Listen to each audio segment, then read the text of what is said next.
तो ये सीजनल लोग हैं और जब चुनाव आएंगे तो चुनाव में खड़े हो जाएंगे। हमारे विरोधी चुनाव टलवाने के लिए अलग अलग प्रकार का षड्यंत्र कर रहे थे। जिस प्रकार का हमारे विरोधियों का चरित्र है और उनकी सरकारों में संरक्षण पाकर माफिया इतने सशक्त हुए हैं, तो उन सब लोगों को तो उन्हीं का संरक्षण।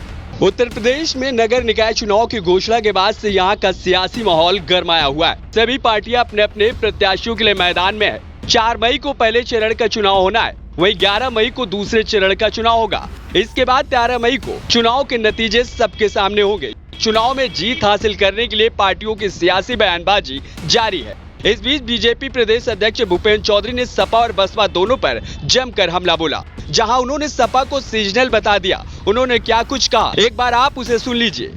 आपने देखा होगा चुनाव से पहले पिछली बार उन्होंने परशुराम जी महाराज की मूर्ति लगवा दी थी। अब उन्होंने काशी राम जी की मूर्ति का लोकार्पण कर दिया। तो ये सीजनल लोग हैं और जब चुनाव आएंगे तो चुनाव में खड़े हो जाएंगे। निकाय कमीशन के द्वारा, आयोग के द्वारा निकाय चुनाव की अधिसूचना जारी हुई है और हम लोग तो, हमारी पार्टी जब दिसंबर माह से ही चुनाव की तैयारी में लगी है। हमारे विरोधी चुनाव टलवाने के लिए अलग अलग प्रकार का षड्यंत्र कर रहे थे और हम लोग अपनी पार्टी की तैयारी में व्यस्त। तो हमारी पूरी तैयारी है।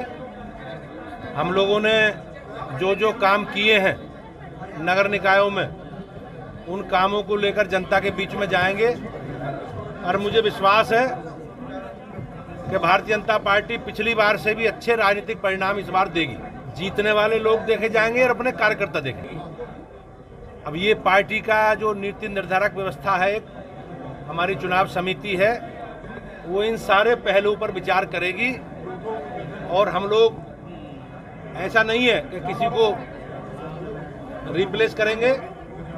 हम लोगों की नीति है कि जो जीत सकते हैं और हमारी पार्टी के कार्यकर्ता हैं, उसी आधार पर हम लोग आगे बढ़ेंगे। देखो, ये बसपा को निर्णय लेना है, लेकिन जिस प्रकार का हमारे विरोधियों का चरित्र है और उनकी सरकारों में संरक्षण पाकर माफिया इतने सशक्त हुए हैं, तो उन सब लोगों को तो उन्हीं का संरक्षण, उन्हीं के हित। फिलहाल अब देखना होगा कि मायावती और अखिलेश भूपेंद्र चौधरी के इस बयान का जवाब क्या देती है।